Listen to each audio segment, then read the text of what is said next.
नमस्कार दोस्तों। देखिए, यदि भगवान से न्याय मिलता तो न्यायालय नहीं होते। सरस्वती से विद्या मिलती तो विद्यालय नहीं होते। और यदि दुआओं से ही इलाज होता तो अस्पताल नहीं होते। यदि भगवान ही सबको खाने को देते तो किसान नहीं होते। देखिए, जब पूरी पृथ्वी में सदियों पहले पूरी धरती पर केवल 9 लाख व्यक्तियों की जनसंख्या थी, तो वो जंगल में शिकार करके फल फ्रूट खा के पेट भर सकते थे। लेकिन आज पूरी पृथ्वी पे 700 करोड़ लोग रहते हैं और उनको जीवित रहने के लिए किसानों का होना बहुत ज़रूरी है। हम जीवित इसलिए हैं कि किसान हैं। जैसे खून का चश्मदीद गवाह है पसीना, शरीर में खून होता है तभी पसीना आता है, उसी प्रकार हम जीवित हैं क्योंकि किसान हैं। देखिए, एक किसान जो है वो अन्नदाता है। और आप कहते हैं कि किसानों की वजह से हमको परेशानी हो रही है। अरे, किसानों की वजह से आपको परेशानी हो रही है, क्या किसान परेशान नहीं हो रहे? जनता को यदि परेशानी हो रही है तो क्या किसान जनता नहीं है? बोले कि किसान लोग तो ऐश कर रहे हैं, वो ऐश कर रहे हैं, आपको किसने रोका है? आप भी वहां जाकर ऐश कर सकते हैं। आप भी अपना घर बार छोड़कर वनवास लेकर रोड पर जाकर बैठ करके ऐश लेकर तो देखें। विपक्ष इनको भड़का रहा है। विपक्ष का धर्म है अन्याय के साथ बात को उठाना, बोलना। विपक्ष भड़का नहीं रहा, वो असलियत बता रहा है। किसान राजनीति कर रहे हैं। अरे, किसान राजनीति नहीं कर रहा।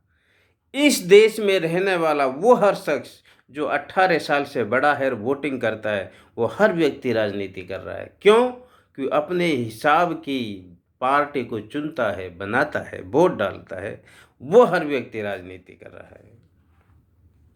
रोटी तो आप भी खाते हैं, तो फिर किसान का साथ क्यों नहीं देते? क्यों चुप हो?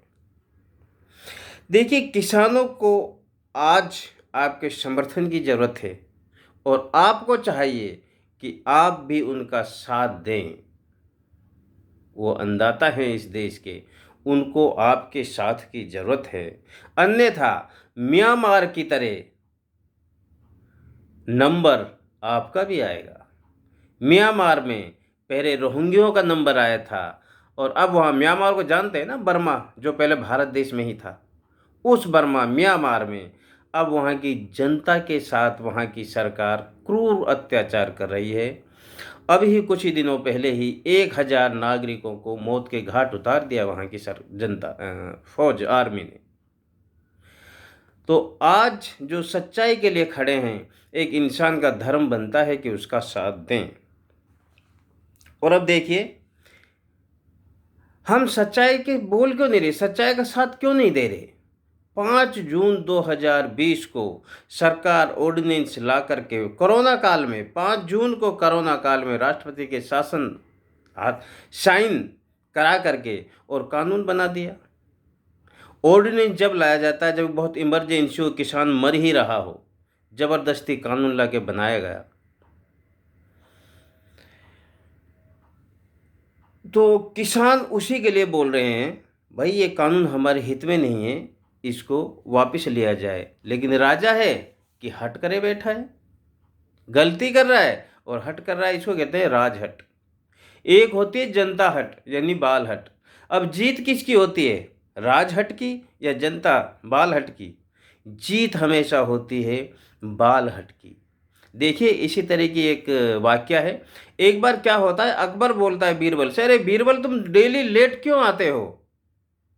तो बीरबल बोला, महाराज बच्चे थोड़े रूठ जाते हैं तो उनको मनाने में थोड़ा टाइम लग जाता है, इसलिए मैं थोड़ा लेट हो जाता हूँ। अकबर बोला, तुम इतने बड़े मंत्री हो, तुमको बच्चे मनाने में देर हो जाती है, बच्चों को नहीं समझा सकते हो? बोला, जी क्या करे, बच्चे चीज़ ही ऐसी है। बोला, क्या चीज़ ऐसी है? बोला मैं बताता हूँ कैसे समझाना है आपको बच्चों को। बोला जी आप ही समझा दीजिए। बोला ठीक है, मैं राजा हूँ और तुम बच्चे हो। बोला हाँ जी हाँ, आप हमारे पिताजी हैं, मैं बच्चा हूँ, और आप रूठिए, मैं आपको मनाता हूँ। बीरबल बोला ठीक है जी, मैं रूठ जाता हूँ। बीरबल रूठ जाता है। बोला बोला राजा, बोला क्या चाहिए? बोला मेरे को हाथी चाहिए। राजा का हुक्म था, तुरंत अच्छे अच्छे हाथी के खिलौने आ गए। बोला बच्चे को हाथी के खिलौने दिए जाएं। फिर लगा, नहीं नहीं नहीं नहीं। बोला अब क्या चाहिए? बोला जिंदा हाथी चाहिए। राजा का हुक्म हुआ, तुरंत हाथी हाजिर हो गया। वो फिर रोने लगा, नहीं नहीं नहीं नहीं। बोला अब क्या चाहिए? बोला कुलिया चाहिए। एक छोटी सी कुलिया होती है, कुम्हार मट्टी की बनाता है। कुलिया हाजिर हो गई। फिर रोता है, बोला अब क्या चाहिए? बोला इस हाथी को इस कुलिया में घुसाओ। बीरबल जो बच्चा बना हुआ है वो बोलता है इस जिंदे जो बड़ा हाथी है इसको कुलिया में घुसाओ। ये जिद होती है बालहट की। राजहट से बड़ी होती है बालहट, उससे कोई नहीं जीत सकता। तो ये तो यकीन मानिए जीत किसानों की होगी। और आप भगवान की बात करते हैं, भगवान भगवान। अरे तुम जानते हो भगवान क्या है? राम को क्यों पूजा जाता है? राम अन्याय के खिलाफ लड़ा, पूजा पाठ नहीं करता था, साधना मंदिर नहीं जाता था, वो अन्याय के खिलाफ लड़ा, अन्याय के खिलाफ आवाज़ उठाई, इसलिए उसको पूजा जाता है। कृष्ण भगवान, उसने अन्याय के खिलाफ लड़ाई लड़ी। मथुरा में गढ़ी एक स्थान है, वहाँ पर एक दूध का प्लांट था। राजा कंस के कहने पे पूरे गांव के लोग दूध वहाँ दे के जाते थे। राजसी नौकरी पेशाओं को राजा वो दूध पीने को मिलता था और वो फ्री में उनको दूध मिलता था। कृष्ण ने उस समय मना की, नहीं हम फ्री में दूध नहीं देंगे, सभी लोग वालों को, गांव वालों को मना किया। अब आदमियों को तो वो मना कर सकते हैं, गुट बना लिया, आदमियों को मना कर दिया, लेकिन कंस के डर से अब औरतें ले जाने लगी। अब औरतों को कैसे रोके? तो औरतों के बर्तनों को वो पीछे से फोड़ करके दूध को फैलाने लगे। वही लड़ाई सेम थी जो लड़ाई अब चल रही है। और हम लोगों ने रास रंग के गाने, भजन, कीर्तन बना दिए, कृष्ण जी दूध की मटकी फोड़ रहे हैं। नहीं महाराज, हमेशा वही सूरज होती है, वही धरती होती है, वही पृथ्वी होती है, वही समस्याएं होती हैं। उस समय भी अन्याय के खिलाफ लड़ाई थी और आज भी अन्याय के खिलाफ लड़ाई है। इसलिए हमें सच्चाई का साथ देना है। अब वेस्ट बंगाल में ही देख लीजिए क्या नंगा नाच हो रहा है। एक महिला है, वो वेस्ट बंगाल को बचाने के लिए कम्युनिस्ट पार्टी के चंगुल से बचाने के लिए उसने अपना पूरा जीवन खपा दिया, शादी तक नहीं की। वेस्ट बंगाल को उभारने, उसका विकास करने के लिए हवाई चप्पल पहनती है, सफ़ेद साड़ी पहनती है, कभी पेंशन धन का नहीं उठाई, पूरी सुविधा अपनी जनता को देती है, तन मन धन से जनता की सेवा कर रही है। लेकिन हमारे देश का प्रधानमंत्री उस महिला को हराने के षड्यंत्र में लगा हुआ है। अरे विवेक से तो सोचो, जनता की सेवा करनी है ना, दीदी करे या दादा करे, दादा को क्यों परेशानी हो रही है? वो तो पीएम है ना देश का, देश के तो काम करे। आज ही 20-22 हमारे जवान नक्सलियों ने उड़ा दिए, जो काम पीएम को देखने चाहिए थे। 1-2-3 महीने से वेस्ट बंगाल में पड़े, 20-22 रैलियां कर चुके हैं। ये पीएम के काम नहीं होते। इसलिए विवेक ये कहता है कि हमें सच्चाई का साथ देना चाहिए।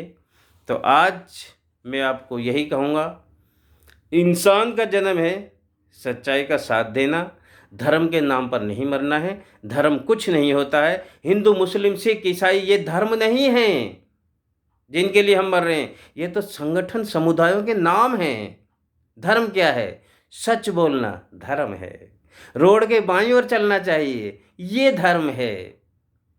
धर्म ये नहीं है, हिंदू मुस्लिम को धर्म नहीं कहते हैं। इंसान कोई हो जो सच्चाई पे चलेगा, अन्याय के खिलाफ लड़ेगा, वो धर्म के रास्ते पे चल रहा है, राम कृष्ण की तरह पूजा जाएगा। जय हिंद दोस्तों।